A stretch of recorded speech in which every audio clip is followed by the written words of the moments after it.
अपना दिया हुआ वचन निभा लिया महाराज।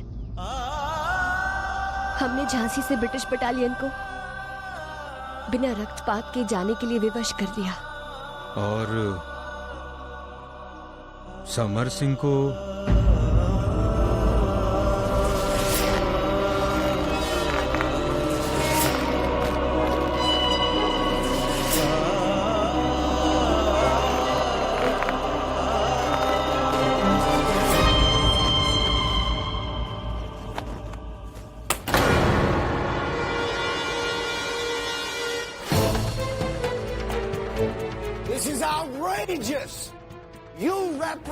डलहौजी गुस्से से तमतमा उठा कि उसकी बटालियन को आम जनता ने भगा दिया था। गवर्नर जनरल लॉर्ड डलहौजी को डर ये था, पाकिस्तान की बची खुची रियासत में अगर ये खबर पहुंची तो लोगों में विद्रोह जाग उठेगा।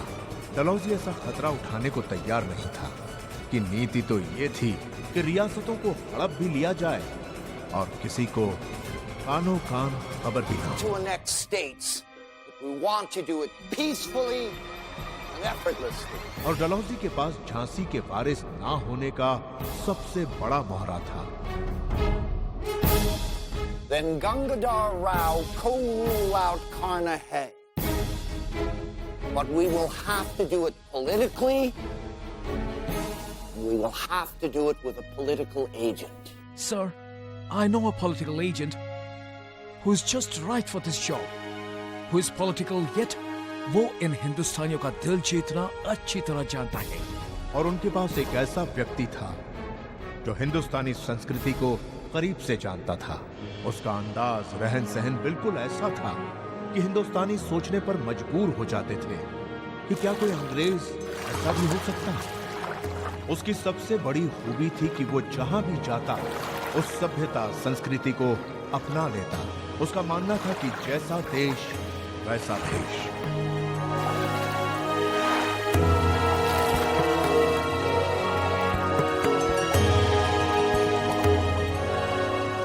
और इसका नाम था RRW एलिस।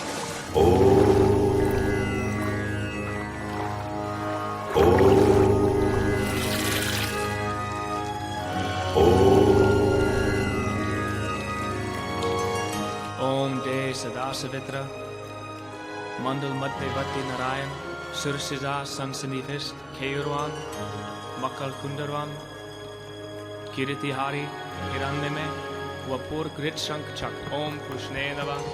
ओम हिरण्यगर्भाय नमः। ओम मरीचे नमः। ओम अजित्याय नमः। ओम शवित्रे नमः। ये कुर्वन्ति दिने दिने तेजस्ते शान चल जाएगा। अरे वाह, एक तो अंग्रेज हम लोगों के जैसा पूजा पाठ करत है। और इसी मेजर एलिस को लॉर्ड डलहौजी ने असिस्टेंट पॉलिटिकल एजेंट बनाकर झांसी भेजने का निर्णय लिया।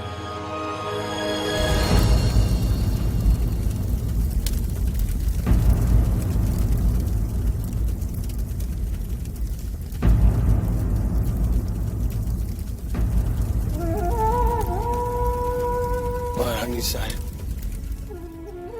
ये वो मसाल है जिससे हम मुख अग्नि दिए।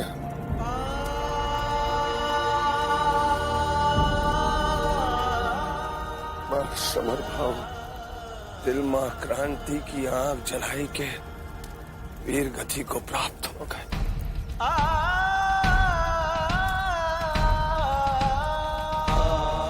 हमारी मौत तुम्हारी जीत की तरफ पहला कदम। और यदि हमारे मरने के बाद तुम झांसी की आत्मा को जगा सकते तो हमारा मरना सफल है।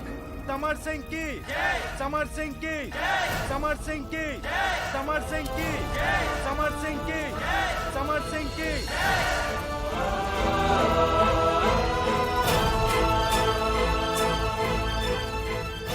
झांसी वासियों,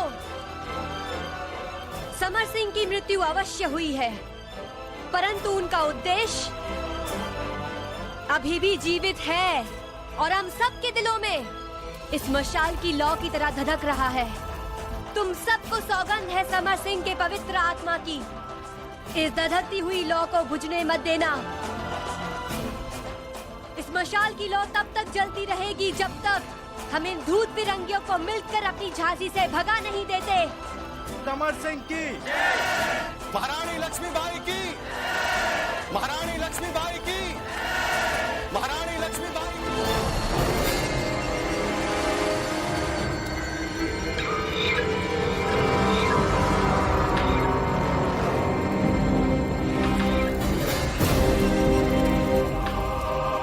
आपको इस समय यहाँ देखकर हम आश्चर्यचकित हुए मिस्टर नेल्सन।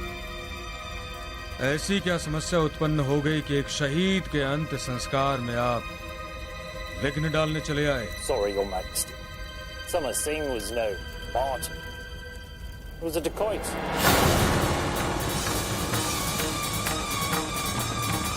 The terrorist. आपकी दृष्टि में वो एक डकैत और टेररिस्ट होगा मिस्टर नेल्सन,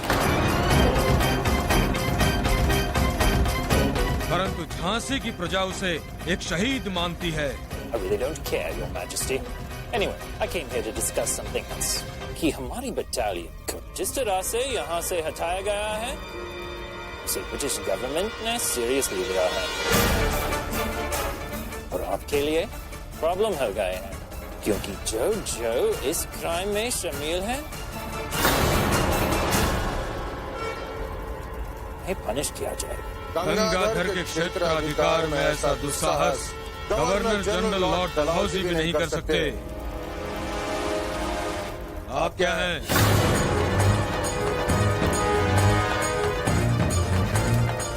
और सत्य तो यह है कि संपूर्ण घटना की जिम्मेदारी केवल आपकी है मिस्टर नेल्सन। हमारे विरुद्ध झूठे आरोप लादकर आपने फोर्ट विलियम से बटालियन मंगवाई। क्या झांसी नरेश प्रशासन संभालने में सक्षम नहीं है? फिर उस नृशंस बटालियन का सहारा लेकर आपने समर सिंह को बंदी बनाने के बहाने गांव वालों की हत्या की। चींटी भी कुचलने पर काटती है मिस्टर नेल्सन। बजाय संवेदना प्रकट करने के आप हमें चेतावनी दे रहे हैं मिस्टर नेल्सन। बस इस समय यहाँ से शीघ्र चले जाइए आप। यहाँ एक शहीद का अंतिम संस्कार हो रहा है। यदि हमारी प्रजा भड़क गई तो उन्हें रोकने में हम असमर्थ हो जाएंगे। समर सिंह की, समर सिंह की, समर सिंह की, कृपया समर सिंह की, समर सिंह की, समर सिंह की, समर सिंह की, समर सिंह की, समर सिंह की।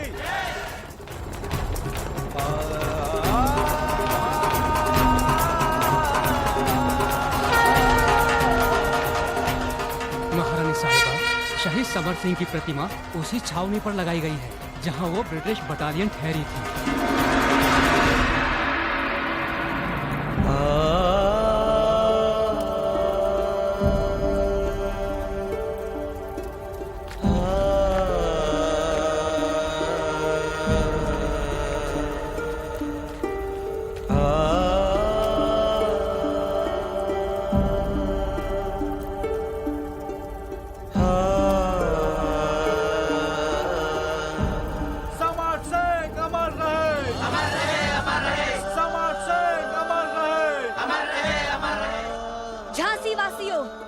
देखा आपने, आज से पहले यहाँ अंग्रेज की नृशंस बटालियन रहती थी, परंतु आज हमारा एक वीर योद्धा सीना ताने खड़ा है। उनका बलिदान व्यर्थ नहीं गया, क्योंकि आप सबने एकजुट होकर अपने शत्रु को यहाँ से भगा दिया। याद रखिए, यदि हम सब इसी तरह संगठित रहे तो वो दिन दूर नहीं जब पूरे हिंदुस्तान से ये अंग्रेज भागते दिखाई देंगे। अत्याचार करो नहीं और अत्याचार सहो भी नहीं, तभी हम अपने शहीद समर सिंह को सच्ची श्रद्धांजलि दे पाएंगे। समर सिंह अमर रहे, अमर रहे, अमर रहे। समर सिंह अमर रहे, अमर रहे, अमर रहे। समर सिंह अमर रहे, अमर रहे, अमर रहे। समर सिंह अमर रहे। महाराज, हर पिता का ये सपना होता है कि उसकी कन्या के लिए सुयोग्य वर मिले। अब तो आपकी चिंता का समाधान हो गया ना रामचंद्र जी? महाराज, सच पूछिए तो कन्या के पिता की चिंता कभी समाप्त नहीं होती। रामचंद्र जी, अब चिंता त्यागिए और वरीक्षा की तैयारी कीजिए। ठीक है महाराज, आपके इतना कहने से संतुष्टि मिल गई।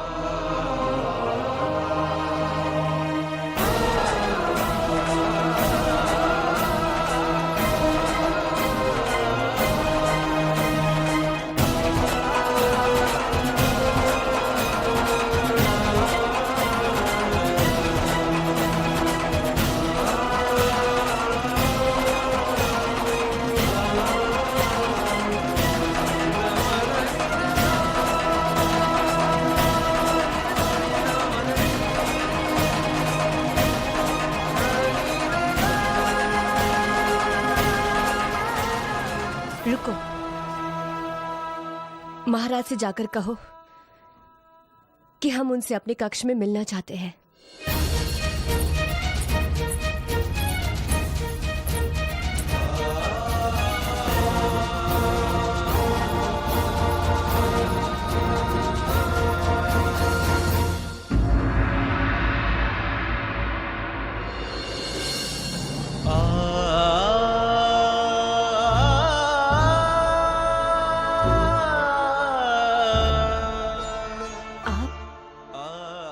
आपने हमें बुलाया इसलिए हम आ गए।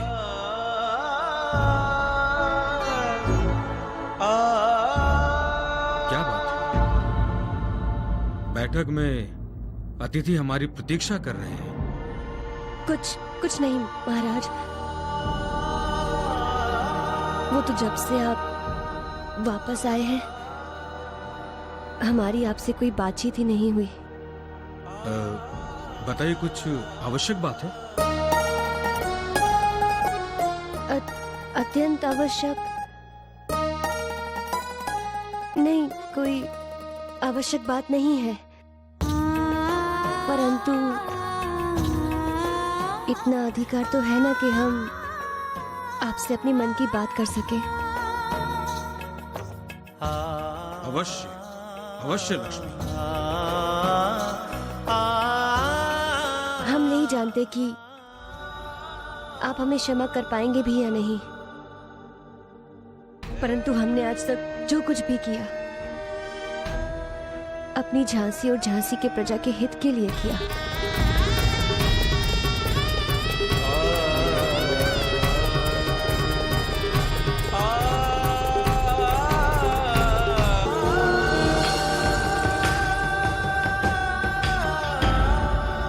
हम सदैव आपके आने वाले खुशियों भरे जीवन की कामना करेंगे महाराज।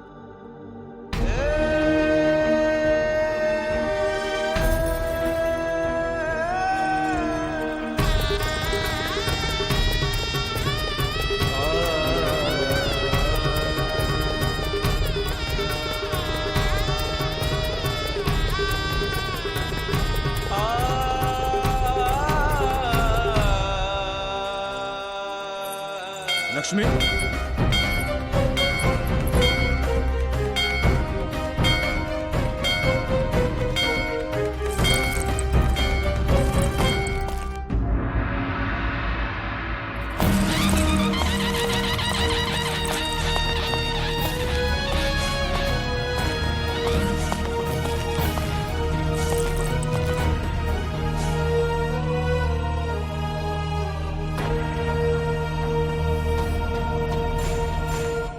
महाराज की जय हो। महाराज, हम आपसे न्याय की गुहार लगाने आए हैं। अवश्य मिलेगा। बताइए, क्या कष्ट है आपको? महाराज, ये मेरे पति है। ये रोज मुझे छोड़ देने की धमकी देते हैं।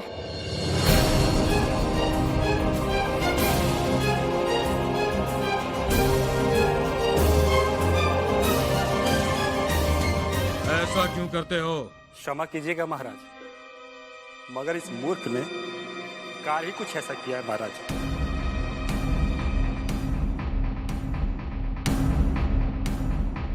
क्या किया है? आज से 15 दिन पहले की बात है। इसने नदी में एक बच्चे को डूबते हुए देखा और बिना कुछ सोचे विचारे उसे बचाने के लिए उफनती हुई नदी में कूद गई।